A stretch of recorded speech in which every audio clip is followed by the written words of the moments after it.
guys, and welcome back to Beyond the Whistle. We are very near the end, and it's getting very tense for one Grace Wild. Hello, Grace. Hello. Oh, it's these your hellos are getting sadder every week, man. It's like, oh, when will this season end? Well, next season, when I've probably got no skin in the game, I'll be fairly consistent. But at the moment, I've got nothing left. You know what, right? I was thinking about this because I love what we do as in terms of the podcast, and I love making this content, but it is very disheartening when you think about your team not being in it and you think, how am I going to be able to do it with the same passion when I haven't got any skin in the game? So I was thinking, if Tottenham do go down, I really need Hull City to go up just so I've got a little bit of skin in the game. Whereas now I might have to just like throw everything out the window and focus on both teams. Yeah, you might be the lucky one. I mean, look, I'm trying to take it as a positive that actually my content might get better because it will be more neutral. I can like ensure it's more neutral because I've got no skin in the game. And to be fair, I love chatting Premier League football. So, I hope it will just be if it is us that goes down, because it is still an if. I mean, we'll get into it. It is still an if to some degree. But I'm pretty sure, I think Opta says it's like 94% chance we're going down now. So, I'm hoping it will just be a different angle to my content now rather than, I won't lose passion. I love talking about football. I'll be grand.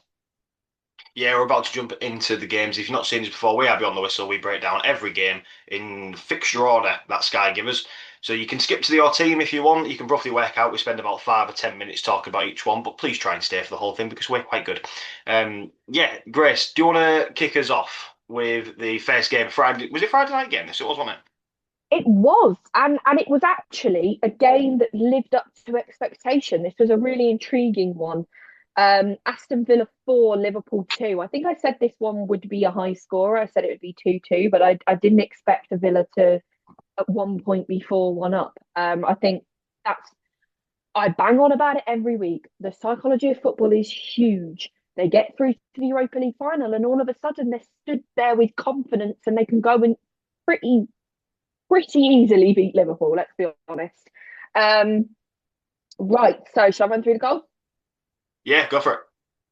So 1-0. It was Morgan Rogers doing exactly what Morgan Rogers does best. It was, and we're doing it early this week, a delightful finish. It was divine. It had such a curl to it, and it's what I've come to expect from him, which is something because that if anybody scored that randomly, you'd go, "Oh my god, that's incredible!" But when Morgan Rogers scores it, you go, "Yeah, that's about right." Like if he's just that player that can provide you that now. Um, it was 1-1 when Van Dijk managed to get a header from a free kick that I believe Szoboszlai put in. There was a push on Matty Cash. Have you seen this push, Matty? Yeah. I don't think there's anything in it. No. There's not enough for it to be called as a foul. I think Cash goes down quite cheaply. Excuse the pun. Um, anyway, sorry, just made me giggle myself.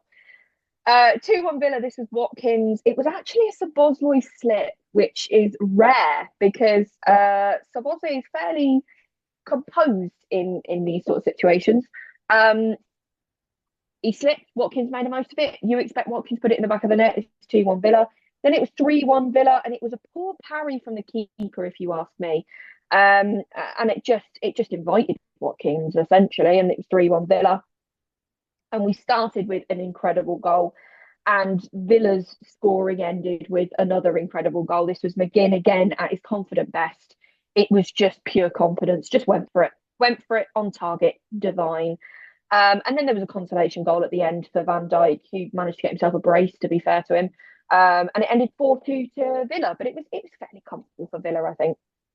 Yeah, I'm not the best game from Mamardashvili, I don't think. But one thing, which again we spoke about this quite a lot this season, Mo Salah's taken the headlines once again. Have you seen this outburst that he's had? I have, and it was it before this game or was it afterwards? I've forgotten. I think it was afterwards. I just think I felt disappointed because I felt we turned a corner with Salah where he was leaving in a way that was he was leaving as a club legend type situation, whereas this is just more controversy. And to be fair to him, he's not there next season, so it shouldn't. I mean, it might personally matter to him because of his love for Liverpool, but I don't think he should be making some sort of an outcry about it. I mean, yeah, I don't know whether you've got any of the quotes from it or anything, but he was essentially attacking Arne Slot's style of play. Yeah, I was just trying to find out exactly what he said so I could be clear about it. But it's to be honest, he's done it that many times. He's not even bringing me up the most recent one. But it was something along the lines of how he wants to get back to the heavy metal style of football that Liverpool are used to playing and they used to winning trophies and stuff. And it was basically a hint, like you say, at Slot and a bit of a hint at Jurgen Klopp's sort of Liverpool tenure. And yeah, look, I just don't like it. You know, he's already on the way out. I just think why? It's not necessary, really. The players that are going to still be there after you've left, they're going to look at that and think, well, maybe, yeah, maybe he's got a point, or you know, he's at least a bit of a sour taste for Liverpool. And I was listening to a Liverpool fan talk, and he was saying that one thing he misses from Liverpool is the unity under Klopp, and I think he's nailed that to be fair, because that is what is missing now. Like Klopp did bring Liverpool together, and yeah, it brought a very good style of football, which Liverpool wasn't playing that way before Jurgen Klopp came in. But the unity that Liverpool had is a is that don't know if we had that. That's my doorbell. Um, I yeah, didn't hear. the unity that Liverpool had under Klopp was something that we haven't seen for a long time, and I think that's what Liverpool are missing now. Yeah, and look, I'm not going to sit here and say Mo Salah's wrong because he knows far more about Liverpool and football than I do. But there's part of me that thinks, does that really address the problem? Does that help the problem? Because in my opinion, yeah, you can go gun ho heavy metal football, you might score a few more goals, but for me, they're far too defensively vulnerable to actually get anywhere this season, really. And I don't think that sort of outcry is going to change anything. And that's where it falls into the category for me, a bit of a like you say, a sort of sour taste in my mouth because I just think like, what are you doing it for? What's your motivation? Are you really trying to change the way Liverpool play? And because you've actually got, an idea that it will help, or are you just putting it out there to stir the pot again? Because it feels more stirring than it does actually providing an answer to what has been a problematic season for Liverpool. Well, you see, the thing is, where's the? I was just trying to look here. When did Liverpool last win the league? Uh, 3 seasons Last ago? season, No, sorry. Apart from last season, not under Slot. I want to say, was it COVID year? Yeah, so it was 1920, right?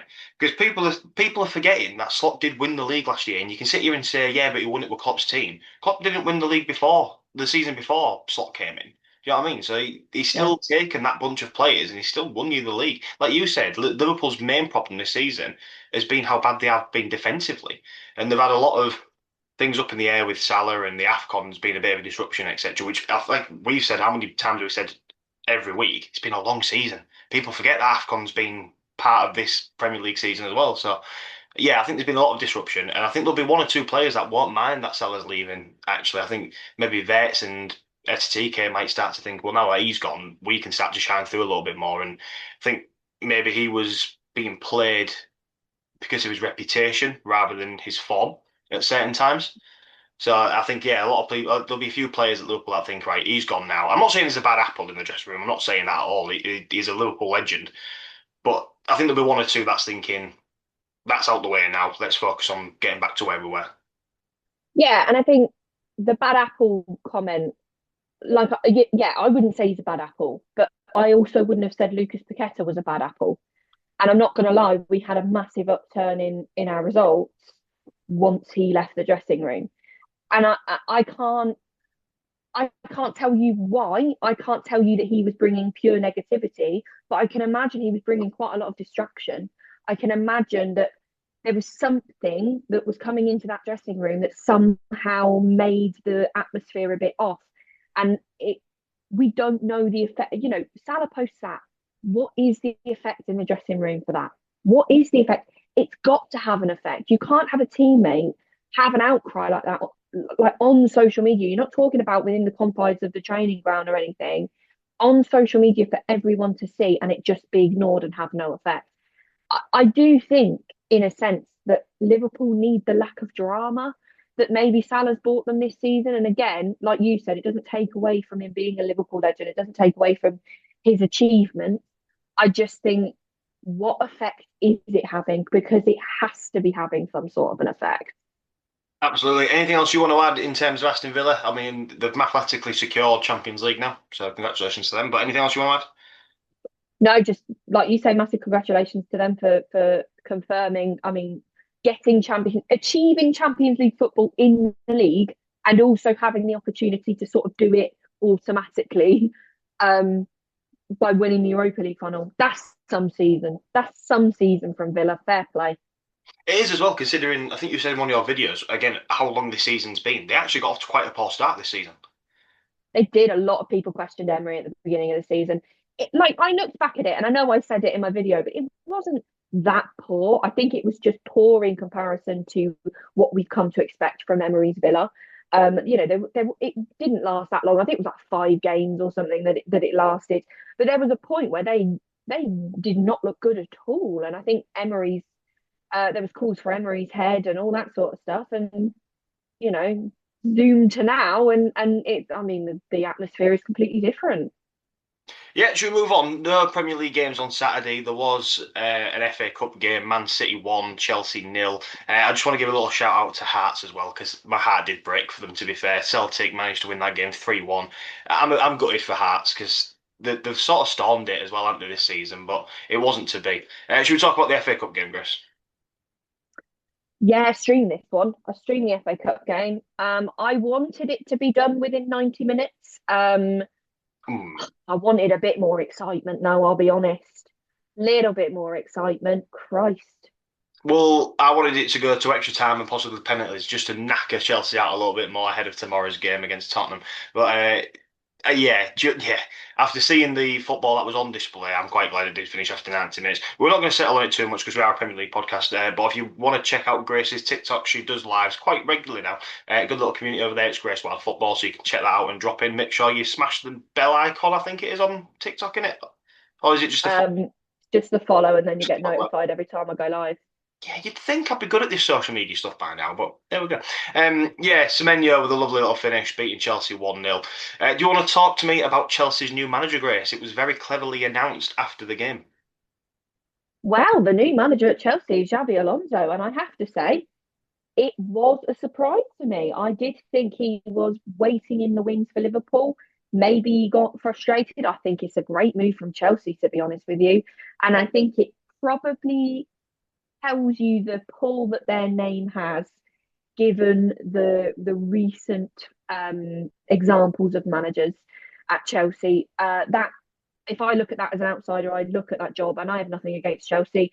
I look at that job as a bit of a poison chalice. I think it's really hard to do well and be loved there, either by the board or the fans. I think it's a hard job. So fair play to them for getting Xabi Alonso across the line, and I can see it. I can see it being fruitful, Matty. I can see it being fruitful.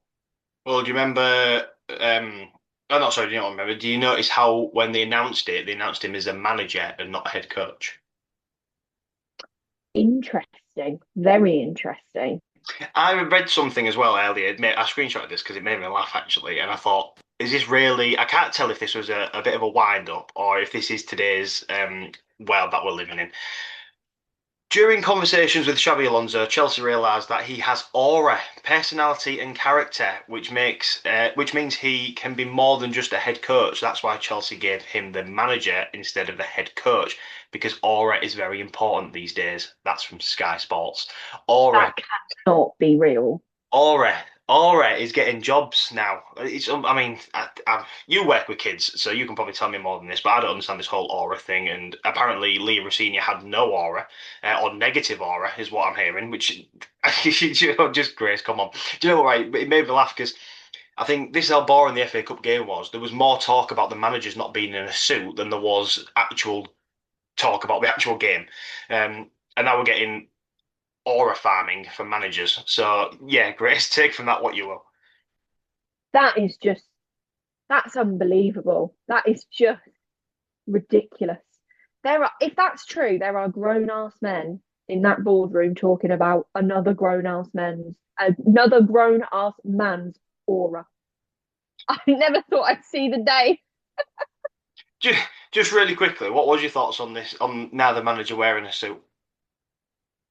I think it's traditional. I quite like it. But to be fair, if I was a woman, as a woman who's a football fan, if I was a manager, I probably wouldn't wear a suit to the FA Cup. I'd probably go formal, but I wouldn't wear a suit because that's not me, I guess. And I guess they tried to promote them being them type situation. I mean, I think Pep made a little bit more of an effort than is it Callum McFarlane who's the interim coach at Chelsea? Yeah. Um, yeah, look, I think to be honest with you, if that game had been a brilliant game, we wouldn't even be talking about this. I couldn't give a shit. Not interested, mate. Do not care. If you want to come out in whatever you want to come out, if you come out in your bloody SpongeBob SquarePants, I don't care. It's like if you win me the game, I'm not bothered. I don't care. You can run around with your bloody dick out for all I'm bothered about. As long as we're lifting that trophy after 90 minutes, I'm not interested. I don't understand all this. Oh, I've got to with traditionals, and you've got to. I don't actually know if I can put that in, but I might have to get cut. But I don't. Yeah, I don't understand all this. Oh, why aren't they wearing suits? And shut the fuck up. Do you know what? I don't care. Just go out there and win the game. Lift the trophy. I'm not bothered. Grace, should we talk about the Sunday fixtures? Man United 3, Nottingham Forest 2.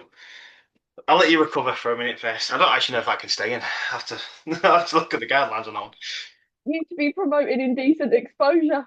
one. Ah, Look, yeah, I prefer it if you didn't do that, but what I'm trying to say is I don't care. I don't understand all this. The game's gone. They're not wearing suits. The game's gone. That the fact you care about what they're wearing over the fact the club hasn't lifted a trophy. Like, what are you doing? Just, I don't care. Go out there and just lift the trophy.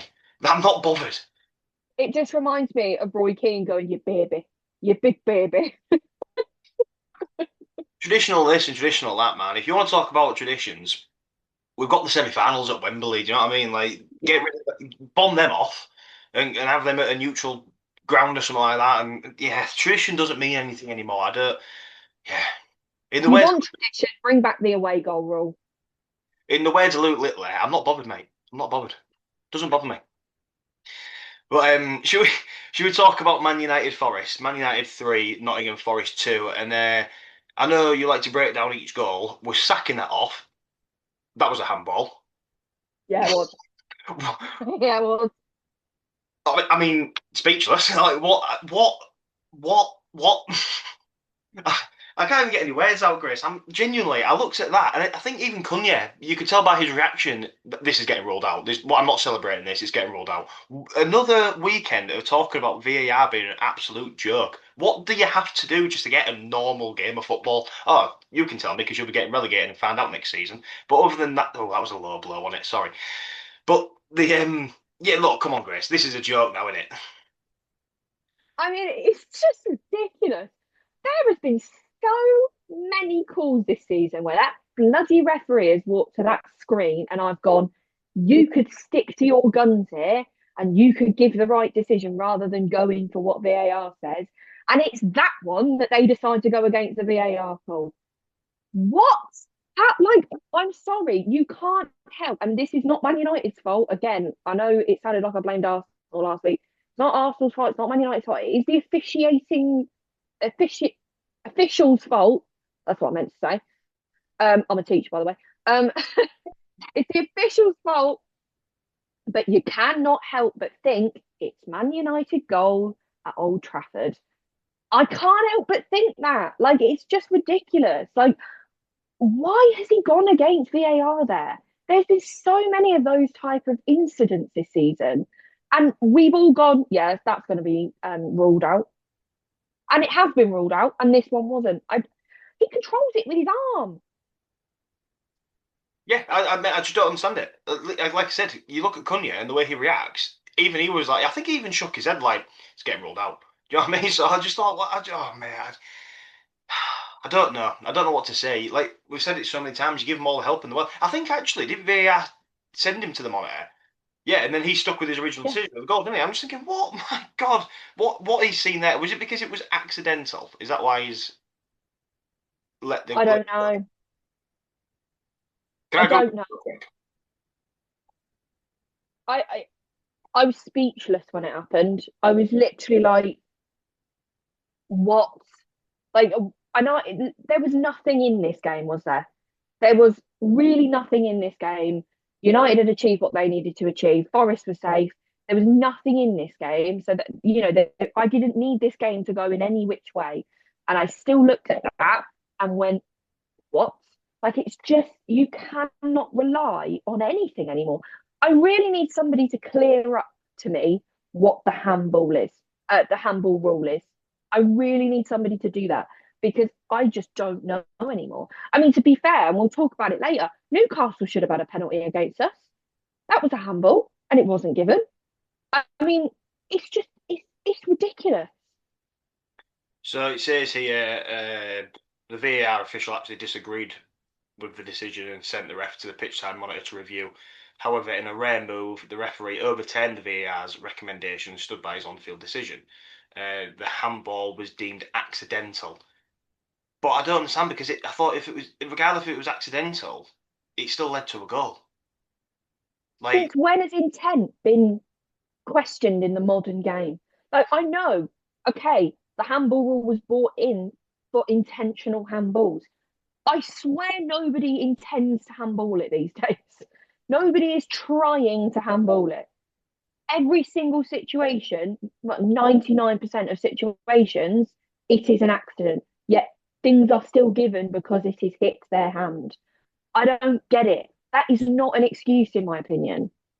I mean, some of the goals we've seen rolled out this season for handball. It's like you said, nothing's clear enough anymore, and that decision was an absolute joke, to be fair. But yeah, that aside, should we talk about the rest of the game? Bruno Fernandes with another assist puts him to. It's a puts him joint, doesn't it? He's not broke the record, has he? Not yet, I don't think. Yeah. Do you want to break the rest of the goals down for me? Yeah, Luke Shaw, 1-0. He had a nice finish. That was a really nice finish from him. I know he's capable of it, but we don't see it that often, particularly anymore. So that was really nice for him. Morato, he made it 1-1. It was an Anderson cross. Have you seen that Anderson cross? It's Yeah. divine. Lovely. Good header. Then yeah, there's the Burmo controversy. I'm not going to blame the Burmo either because if it's given, it's given. Like at the end of the day. Anyway, 3-1, and Burmo managed to get himself a goal. Bruno assist was obviously the highlight of that one. And then bit of a consolation towards the end was Gibbs White. He made it 3-2. And that was just, again, similar to Morgan Rogers. It was the type of finish that you just come to expect from Morgan Gibbs White. Great talent. And it ended 3-2. Yeah, I mean, I've not really got much else to add, to be fair. I think there's a couple of good chances for Man United, some chances for Forest. Could have been more.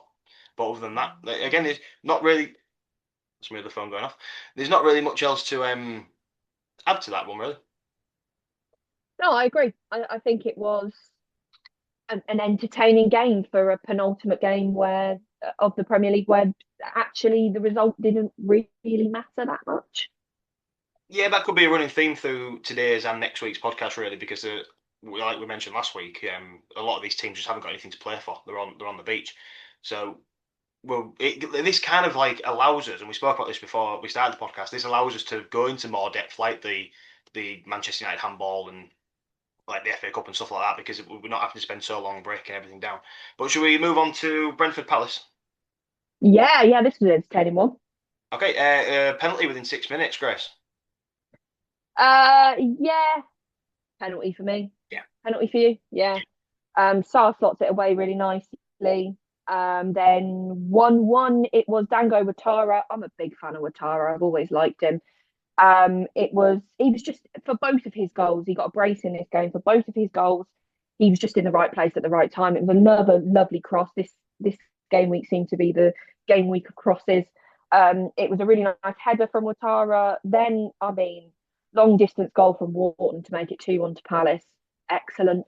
And then it ended 2-2 because, like I said earlier, Watara got his second.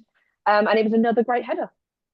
Yeah, I'm not sure Kelleher had the best game here, to be honest. I know I said last week now about him being one of the best number twos in the world at one point when he was at Liverpool, but yeah, he didn't really back up that claim, did he, this weekend? But there's still a little bit to play for in this game with Brentford. We're pushing for Europa Conference League qualification, and I've said all season long, I said if they get any sort of European football under Keith Andrews, he's my manager of the season. But it's looking pretty tight, especially with Sunderland only a point behind now, Chris. Yeah, Sunderland are really creeping up on them, and they got a result, and that's another keeper that I would probably put in that bracket of didn't have the best game was Jordan Pickford, because Sunderland managed to get themselves a much needed 3 points at the Hill Dickinson to keep them in this conversation about European football. And I tell you what, I think is it Labrie who's the manager at Sunderland? Oh, I think he's a shoe in for manager of the season if they manage to get European football. That would be extraordinary, to be fair to him, especially with that dip in form that they had. But yeah, it's all so tight, isn't it? It's so tight. I mean, I think Everton can still get European football as well, just about. Yeah, it's going to be interesting. I actually think the final week of the Premier League is going to be it's going to be deciding a lot, which is nice. I mean, not from my perspective, but it's nice from a footballing perspective because um, sometimes those final game weeks can just you just feel a bit pointless, can't they? Because most people are on the beach. Yeah, I think it can go right down to Fulham in 13th or on 49, but it's going to depend heavily on other results. Obviously, Chelsea is still to play as well. They've got a game in hand. They're currently sit on 49 points, so they look probably the most shooing for it. The final day, Brentford play Chelsea, and oh no, sorry, Wow, no, sorry, Sunderland play Chelsea, Brentford play Liverpool on the final day. still Sunderland, Chelsea. I mean, that's going to be, you never know. Interested? Anything else you want to add about this game? No, I don't think so. It was again a decent game for a penultimate Premier League game week. Yeah, well, you've mentioned Jordan Pickford already not having the brilliant week. Everton won, Sunderland three. I don't I don't think I fully saw this result coming. I don't really know what to expect from this really, but I want to talk about Broby. I mean, we've mentioned him before, haven't we? Is it Broby? Yeah, Brobby? Robbie. Broby. What a player. What a player. And he is a dying breed because he is a physical striker and physical strikers just do not do well in the Premier League anymore because they're not allowed to be the physical striker that they are so good at being. But he somehow just makes it work. I mean, there's one I think it is the first goal. It's the first goal probably scored. It was an O'Brien mistake, but he just outmuscles the defender. He just does it so perfectly. It's exactly what you've come to expect from Brian Brobby. And yeah, I mean, I think we looked at him at one point, and he's great. I really really like him. Shall I run through the goals? Yeah, go for it. So Everton went 1-0 up. I think a lot of people thought from this point that Everton would go on and seal the 3 points. It was Rowe who got it was a deflected shot, but it was 1-0. Then obviously it was the Brobby goal that was him out muscling the defender. It was brilliant, but it was an O'Brien mistake, no doubt. Then all of a sudden, we found Sunderland really going for it. Lefay, I mean, I'm a big fan of him anyway. I've always liked him since even they were in the championship. To be honest, he made it 2-1. Could the keeper do better? Could Pickford do better? I could argue it. I'm not one to criticise Pickford that often because I really really like him. I love everything he brings to a team. But I think you probably could argue it for that one. And then Isidore made it 3-1. And this was just really poor communication from Everton. And to be fair, it was a deserved 3 points for Sunderland at the end of the day. Yeah, I'm just actually going through the highlights now. The second Sunderland goal is just going in, but yeah, I know what you're saying about Pickford there. Probably could do a little bit better. So look at that third goal. I have seen these before. I'm just refreshing my memory. Poor communication. That's the cross. Where's the third one? Oh, that's a good save. Oh, here we go. Third one. Ball comes in.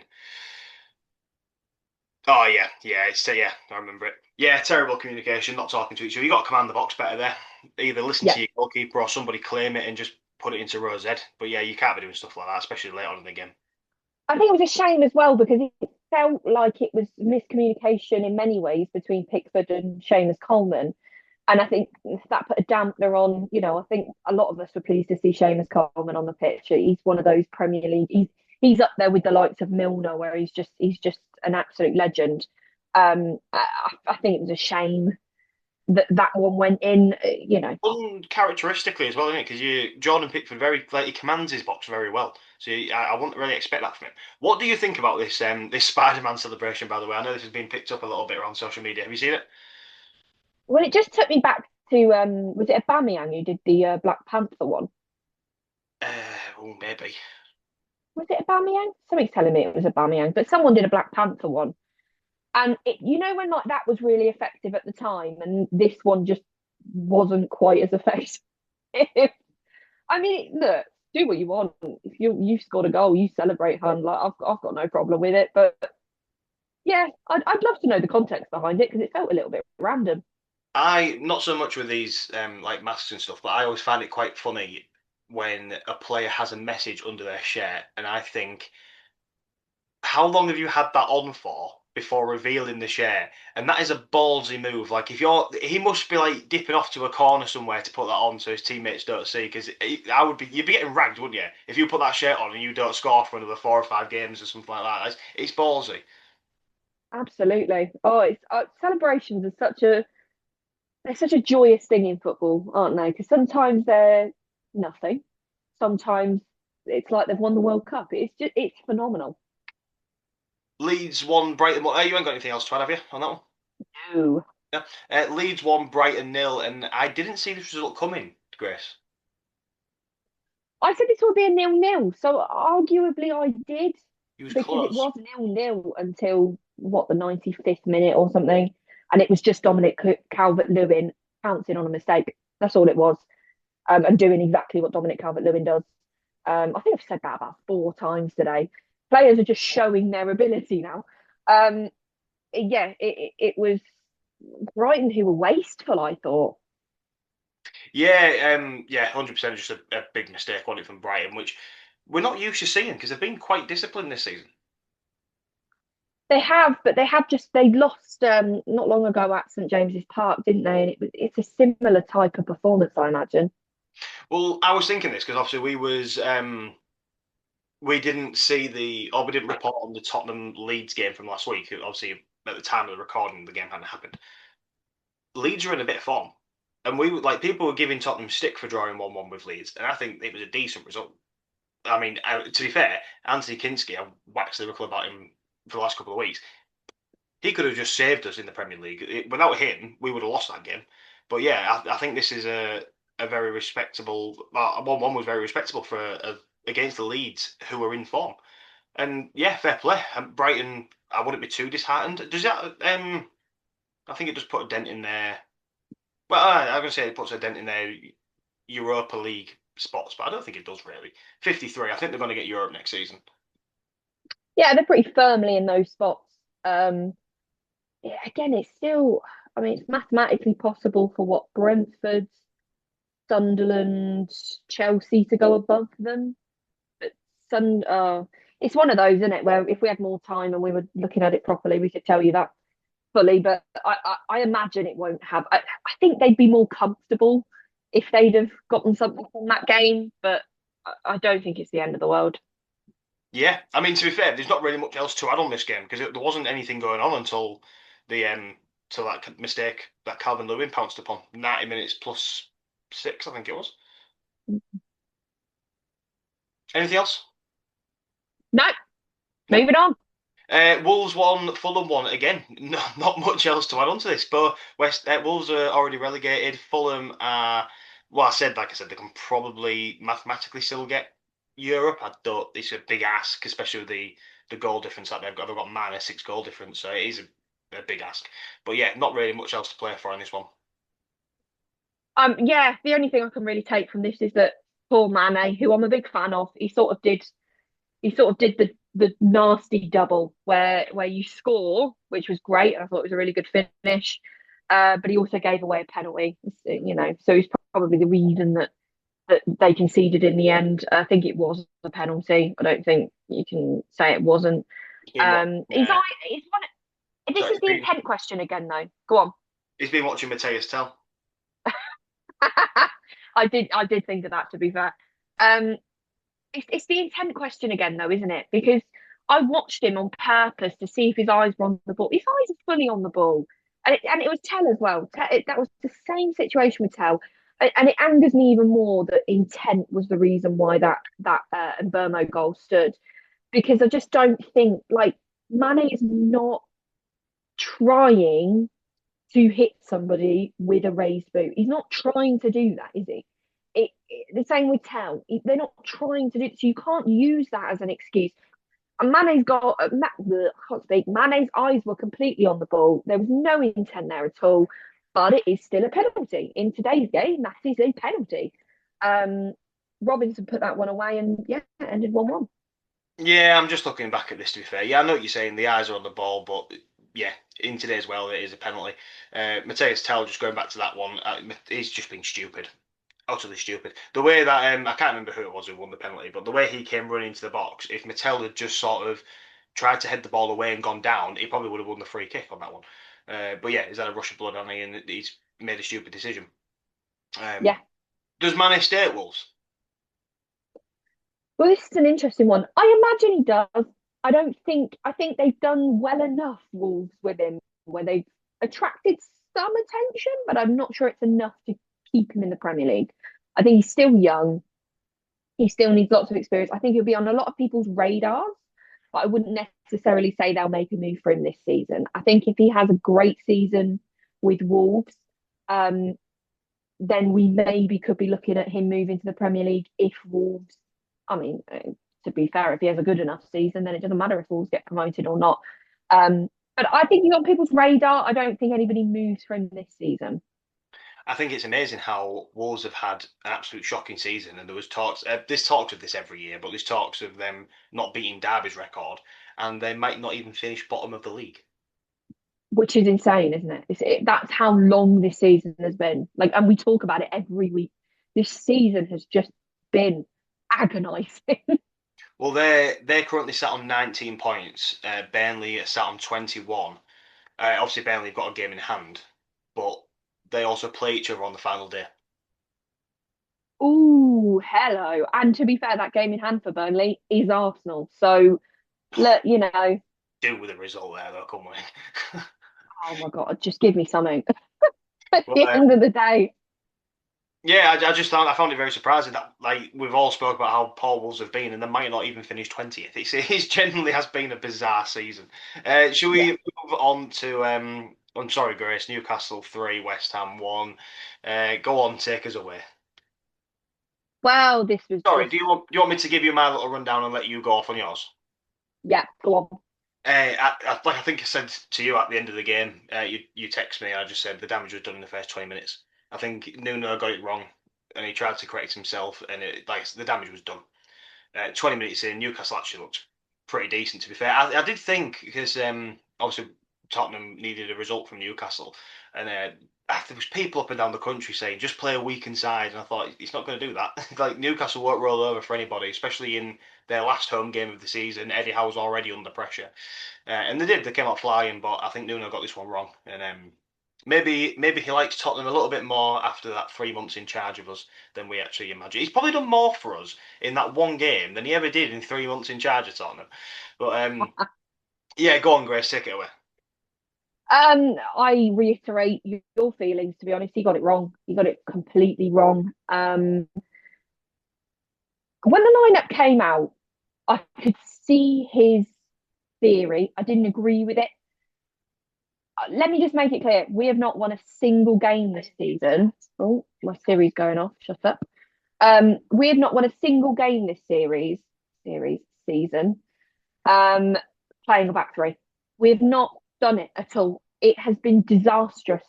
Yet every now and again they decide to shake it up and try it, and it winds me up. It winds me up. I think against Arsenal, against City, fair enough. You get it because you're going to be camped quite a lot defensively. You're going to be without the ball. We had an opportunity going into this game. We really did. We had a chance to really put the pressure on Spurs, and we just we just did exactly what we've done with all the other positions we've been in where we could take advantage and go maybe 4 or 5 points clear, and we just scuppered it. And like you said, the damage was done in the first 20 minutes. We went 1-0 down. That's when the change should have been made. I mean, it was obvious after 5 minutes. It was obvious that he'd made the wrong decisions. He started Wilson up top, and I think a lot of people did want to see Wilson start, but I was happy to try Wilson up top, but it had to be with Tatty as well. It had to be. For some reason he went for him up top on his own, and you could see it coming from a mile off that he was going to get isolated. Um, but it reinforced my point of, for me, Wilson is a better reaction player. He's better off the bench. He's better bringing him on at 60 minutes, give him half an hour, against a defence that are slightly tired, or you know, it, I don't think he starts. He doesn't start for me. Um, it just it couldn't really have gone worse. We were 2-0 down after 20 minutes. He decided to change it. He put Tatty on, did go two up top. We went back to a back four. And you could see they were more comfortable. You could see it. Um, I was relieved in a sense at that point that he'd made the change, because he doesn't often do that. And I thought, this is early doors. We could maybe kick on 2-1 at half time is very different to 2-0 at half time. We didn't kick on. I mean, the only person I can give credit for yesterday for actually trying his hardest and looking like he wanted to be there was Tati.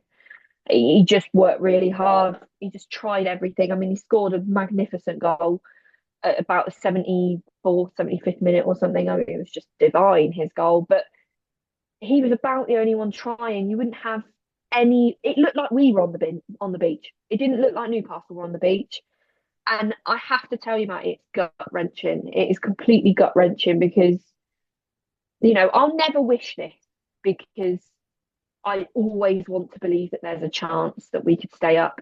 But there is part of me that just wants the suffering to end and just wants you to get the point against Chelsea, because then we know our fate. Do you know what I mean? I am so sick of yo-yoing all season. We're going down. No, no, we're not. We're good enough to stay up. No, we're going down again. No, we can stay up. I've never known a season like it. I can't express my frustration I more. think, like I said to you yesterday, it's the hope that kills you, and the fact that you fought back to, because there was talks, and I think both me and you was guilty of this. We'd gone quite early on. West Ham had done, like the bottom three were pretty much confirmed, and we'd gone quite early on that. And I don't know if maybe, yeah, like we had gone early, or West Ham just looked unbelievably poor at the time. But you fought back quite well, and you got to a point where it was doable to get out of it. Yes, Tottenham give you a big helping hand in that by being utterly shit for most of the season, but that's what kind of makes it feel a little bit worse, is the fact that you was almost there, that you almost clawed it back, and you was actually outside of the relegation at one point, which is um, what I said to you, where it annoyed me because it was out of Tottenham's hands then, and then you put it right back in Tottenham's hands. So yeah, it's the hope that kills you, but it's looking unlikely for you now, isn't it?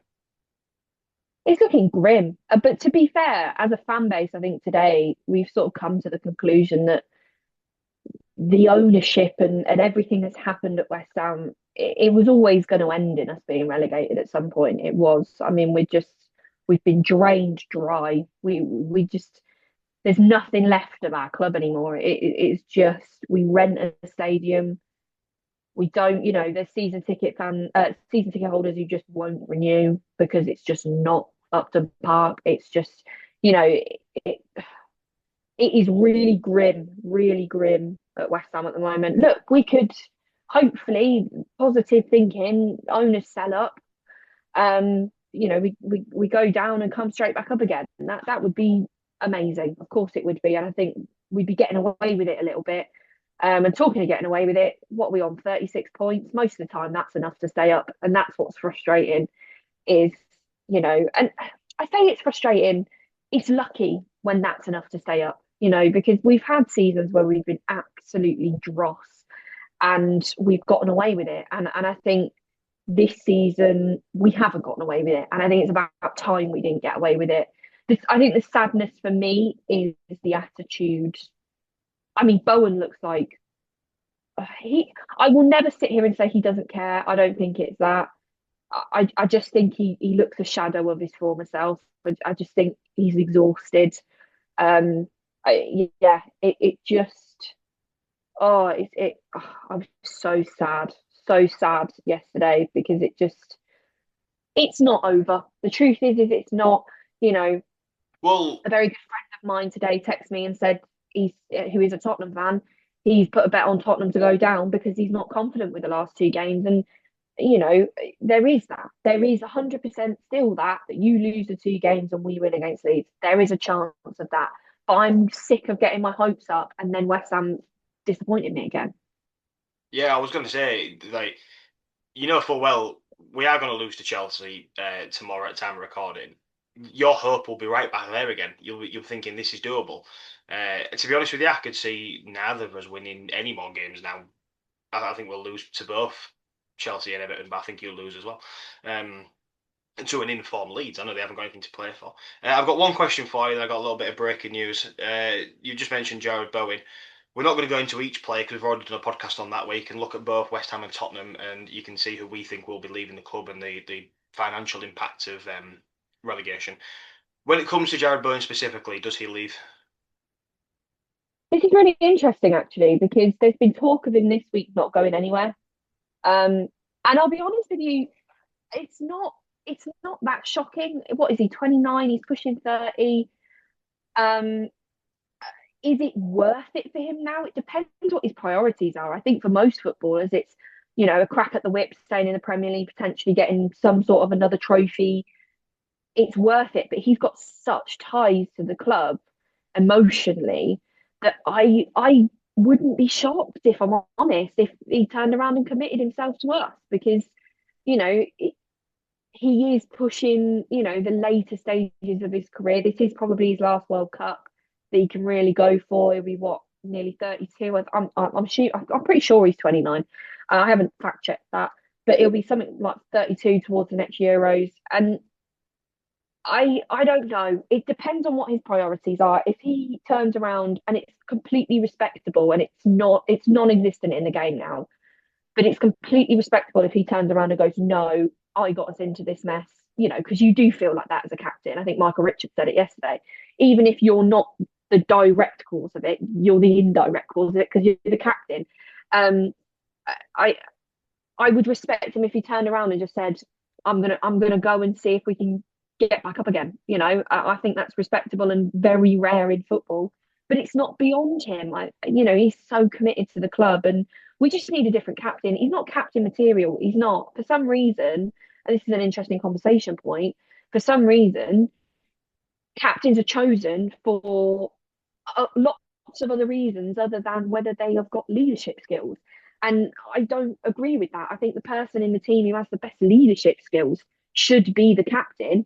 Of course, their commitment to the club matters, but he just doesn't have it, and that's fine. That's 100% fine. But it's been a tough season for him as the captain because all the weight's been on his shoulders. Yeah, I think there's just a question mark over the debt that you're in as well. I mean, I don't know how much you get for a Jared Bowen these days, but it could help considerably towards them sort of finances. Um, just a quick yes or no. Is there a world where West Ham get relegated, Hull City go up, and there's a season-long loan back to Hull? I mean, there's every possibility of it. I don't think he would leave for Hull personally. I don't. Would he? I don't know. That's a really good question, actually, because when you think about sentiment, there's a bit of sentiment in both, isn't there? I don't know. That's up to him, isn't it?